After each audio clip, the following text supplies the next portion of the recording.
নমস্কার, সুরজিৎ মান্না ক্রিয়েশনস চ্যানেলের পক্ষ থেকে তোমাদের সবাইকে সুস্বাগতম।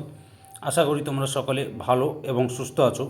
আমি তোমাদের জন্য এই ভিডিওটিতে তুলে ধরছি 2026 সালের ক্লাস 6 তথা ষষ্ঠ শ্রেণীর ছাত্রছাত্রীদের জন্য রায় ও মার্টিন প্রশ্নবিচিত্রা থেকে ইতিহাসের 4 নম্বর মডেল স্কুলের প্রশ্নপত্রের সেটটি সম্পূর্ণ সমাধান করছি। তার আগে তোমাদের কাছে অনুরোধ, তোমরা ভিডিওটি না টেনে পুরোটা দেখো। ভিডিওটি কেমন লাগলো কমেন্ট করে জানিও, ভিডিওটিতে লাইক দাও এবং শেয়ার করো। আমার চ্যানেলে নতুন হলে চ্যানেলটিকে সাবস্ক্রাইব করে চ্যানেলের সঙ্গে যুক্ত হয়ে যাও। আলোচনা শুরু করছি 262 নম্বর পেজের 4 নম্বর model school Chittaranjan high school Purulia. এই স্কুলের প্রশ্নপত্রের সেটটি সম্পূর্ণ সমাধান করছি। লক্ষ্য করো, একের দাগে সঠিক উত্তরটি বেছে নিয়ে লেখো। প্রথমেই রয়েছে আল তামিরা গুহা অবস্থিত ছিল, অপশান সিতে স্পেনে। 2 নম্বরে হুনসগি উপত্যকা অবস্থিত, অপশান এতে কর্ণাটকে। 3 নম্বরে লুসি ছিল একটি, অপশান এতে অস্ট্রালোপিথেকাস। 4 নম্বরে লোথাল বন্দরটি অবস্থিত ছিল, অপশান সিতে গুজরাটে। 4 নম্বরে হরপ্পা সভ্যতা আবিষ্কৃত হয়েছিল, অপশান সিতে 1922 খ্রিস্টাব্দে। 6 নম্বরে হরপ্পায় যে পশুর পূজা হতো তা হলো, অপশান সিতে ষাঁড়। 2 দাগ অতি সংক্ষিপ্ত উত্তর দাও, যে কোনো 4টি। প্রথমে রয়েছে এপ কাকে বলে? লক্ষ লক্ষ বছর আগে আফ্রিকা মহাদেশের ঘন জঙ্গলে এক ধরনের লেজহীন বড় বানর ছিল, এদের এপ বলা হয়। 2 নম্বর বুদ্ধিমান মানুষের আর এক নাম কি? Homo sapiens. 3 নম্বরে দাবানল কাকে বলে? উত্তরটি লক্ষ্য করো, এখান থেকে শুরু করে এতটা পর্যন্ত লিখবে। 4 নম্বরে হরপ্পার 2টি বন্দরের নাম কি? লোথাল ও কালিবঙ্গাল। 5 নম্বরে মেহেরগড় কোন যুগের সভ্যতা? তামা পাথরের যুগের সভ্যতা। 3 দাগে সংক্ষেপে উত্তর দাও। প্রথমে রয়েছে ভীমবেটকা কোথায় অবস্থিত এবং এটি কেন গুরুত্বপূর্ণ?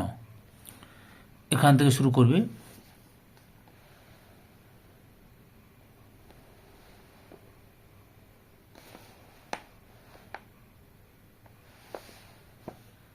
এতটা পর্যন্ত লিখবে। কি কারণে যাযাবর মানুষ স্থায়ী বসতি স্থাপন করেছিল? স্থায়ী বসতি স্থাপনের কারণগুলি হলো যে মানুষের প্রারম্ভিক বাস, চাষের ধারণা প্রাপ্তি, হ্রদের বসতি, গাছের অংশ দিয়ে ঘর তৈরি, এগুলো থেকে স্থায়ী বসতি শুরু করেছিল তারা। 3 নম্বরে রয়েছে হরপ্পা সভ্যতার 4টি কেন্দ্রের নাম লেখো। হরপ্পা সভ্যতার 4টি কেন্দ্রের নাম আমি এখানে 5টি নাম দেখাচ্ছি: হরপ্পা, মহেঞ্জোদারো, রূপার, লোথাল, কালিবঙ্গান। 4 দাগে যে কোনো 2টি প্রশ্নের উত্তর দাও। প্রথমে রয়েছে হরপ্পা সভ্যতার অধিবাসীরা কোন কোন দেশের সঙ্গে বাণিজ্য করত? ইরান ও তুর্কমেনিস্তানের সঙ্গে। হরপ্পা সভ্যতার গয়না শিল্পে কী কী ব্যবহার হতো? এই যে গয়না শিল্প, কারিগরি শিল্প, এই যে এখান থেকে শুরু করে এত পর্যন্ত লিখবে। হরপ্পা সভ্যতায় গয়না বানানোর জন্য সোনা, তামা, পাথর, হাতির দাঁত প্রভৃতি ব্যবহার করা হতো। নীল, লাপিস লাজুলি পাথর দিয়েও গয়না বানানো হতো। 2 দাগে নব্য প্রস্তর যুগে মানুষের জীবনযাত্রা কেমন ছিল? এই উত্তরটি দেখো, এখান থেকে শুরু করবে, এতটা পর্যন্ত লিখবে, একটু বড় হয়ে গেল।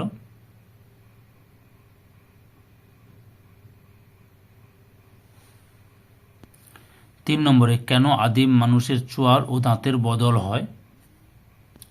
উত্তরটা তোমরা এখান থেকে শুরু করে এতটা পর্যন্ত লিখবে।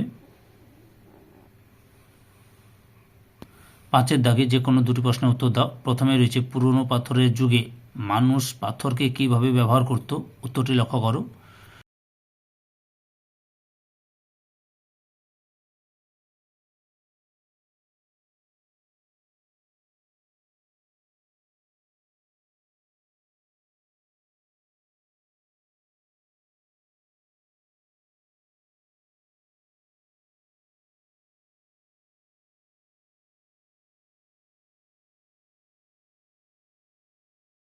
দু নম্বর মেহেরগড় সভ্যতার বৈশিষ্ট্য উল্লেখ করো। উত্তরটি তোমরা এখান থেকে শুরু করবে। পরপর দেখানো দেখাচ্ছি। এত পর্যন্ত লিখবে।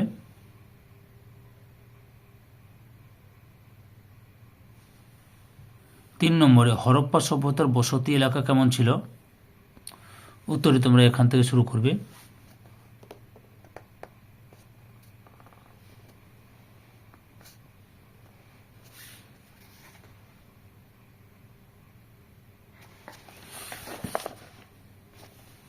এতটা পর্যন্ত লিখবে।